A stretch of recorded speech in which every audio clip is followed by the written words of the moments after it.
দেশ বাঁচাও এই স্লোগানকে সামনে রেখে ত্রিপুরা প্রদেশ কংগ্রেসের সংবিধান বাঁচাও অভিযান। পুলিশের ব্যারিকেড ভাঙার চেষ্টা কংগ্রেস কর্মীদের, পুলিশের সাথে কংগ্রেস নেতাকর্মীদের ধস্তাধস্তে। ত্রিপুরা প্রদেশ কংগ্রেসের উদ্যোগে বিজেপি হাটাও দেশ বাঁচাও এই স্লোগানকে সামনে রেখে আগরতলা শহরের রাজপথে এক মিছিল বের হয়ে ইনকাম ট্যাক্স অফিস প্রাঙ্গণে এক বিক্ষোভ সভায় মিলিত হয় কংগ্রেসের নেতাকর্মীরা। এই মিছিলে নেতৃত্ব দিয়েছেন ত্রিপুরা প্রদেশ কংগ্রেসের সভাপতি আশিস কুমার সাহা, কংগ্রেসের বিধায়ক সুদীপ রায় বর্মন সহ কংগ্রেস দলের অন্যান্য নেতৃত্ব। এই মিছিলে আগরতলা ইনকাম ট্যাক্স অফিসে যাওয়ার আগে পুলিশের ব্যারিকেডকে ঘিরে কংগ্রেসের নেতাকর্মীদের বাধা সৃষ্টি করে, কিন্তু কংগ্রেসের নেতাকর্মীরা পুলিশের সেই ব্যারিকেড ভেঙে ইনকাম ট্যাক্স অফিসের সামনে এসে হাজির হয়। পুলিশের ব্যর্থতার কারণেই কংগ্রেসের নেতাকর্মীরা অনায়াসে ব্যারিকেড ভেঙে ফেলে, কিন্তু ব্যারিকেড ভাঙার আগেই শুরু হয়ে যায় পুলিশের সঙ্গে কংগ্রেসের নেতাকর্মীদের ধস্তাধস্তে। এই বিক্ষোভ মিছিল সম্পর্কে ত্রিপুরা প্রদেশ কংগ্রেস সভাপতি আশিস কুমার সাহা ও কংগ্রেস বিধায়ক সুদীপ রায় বর্মন বললেন, বিজেপি সরকারের আমলে আজ দেশের সংবিধান বিপন্ন। দেশের বিজেপি সরকার একের পর এক দেশের মানুষের স্বার্থে বিরোধী সিদ্ধান্ত নিচ্ছে, যার ফলে মানুষের সামনে এক ঘোর বিপদ এসে হাজির হয়েছে। কেন্দ্রীয় সরকার দেশের সংবিধানকে পাল্টে দিতে চাইছে। এর বিরুদ্ধে মানুষকে সচেতন করতেই এই বিক্ষোভ মিছিলের আয়োজন করা হয়। ত্রিপুরা থেকে বিক্রম কর্মকারের report, crime press Bengal news.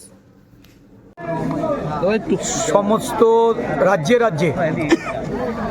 27 থেকে 30 এপ্রিলের মধ্যে সংবিধান বাঁচাও অভিযান, এই অভিযান ত্রিপুরা রাজ্যে আজকে আমরা প্রদেশ কংগ্রেসের পক্ষ থেকে প্রেস ক্লাব থেকে বেরিয়ে ইনকাম ট্যাক্স অফিসের সামনে এক বিক্ষোভ কর্মসূচির মাধ্যমে আমরা সংগঠিত করতে চেয়েছি।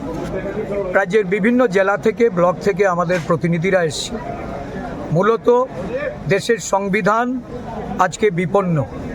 দেশের সংবিধানকে কাটাছেঁড়া করে বিলুপ্ত করার যে ষড়যন্ত্রে শাসক বিজেপি এবং তার সরকার সারা দেশের গণতান্ত্রিক বাতাবরণ, সাম্প্রদায়িক সম্প্রীতি, দেশের ধর্ম, বর্ণ, জাতের যে সংমিশ্রণ, এটাকে বিলুপ্ত করার জন্য কেন্দ্রের সরকার এবং বিজেপি দল, তার অভিভাবক আরএসএস যে প্রক্রিয়া শুরু করেছে, তার বিরুদ্ধে রুখে দাঁড়ানোর জন্য সর্বভারতীয় কংগ্রেস সভাপতি মল্লিকার্জুন খার্গেজি, আমাদের দেশের জননায়ক, এই সংবিধানকে বাঁচানোর লড়াইয়ে যিনি সারা দেশব্যাপী চষে বেড়াচ্ছেন, জননায়ক রাহুল গান্ধীজি, আমাদের কংগ্রেস পার্লামেন্টারি পার্টির চেয়ারম্যান সোনিয়া গান্ধীজি, প্রিয়াঙ্কা গান্ধীজি,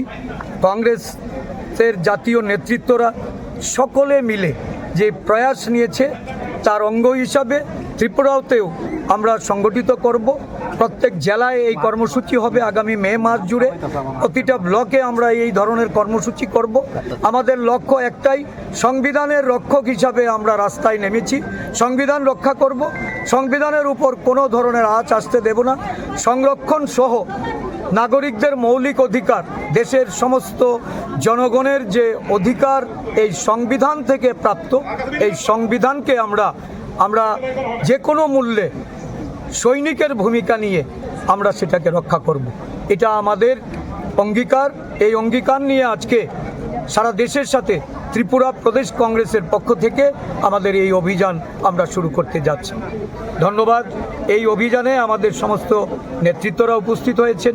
আমাদের সিডব্লিউসির মেম্বার বিধায়ক সুদীপ রায় বর্মন আমাদের সাথে আছেন। আমাদের বিধায়ক গোপাল রায়জি এই কর্মসূচিতে অংশগ্রহণ করবেন। আমাদের বিধায়ক বিরজিৎ সিনহাজি, উনিও এই অংশগ্রহণ করার জন্য উনিও এই কর্মসূচিতে উনি আসছেন। সমস্ত নেতৃবৃন্দের সহযোগিতায় আমরা সংবিধান বাঁচাও যে কর্মসূচি সারা রাজ্যে এটাকে ছড়িয়ে দেব। জনগণকে এগিয়ে আসার জন্য, তাদের গণতান্ত্রিক অধিকার, সাংবিধানিক অধিকার, মৌলিক অধিকারকে রক্ষার জন্য আমরা প্রদেশ কংগ্রেস দলের পক্ষ থেকে তাদেরকে আহ্বান রাখছি।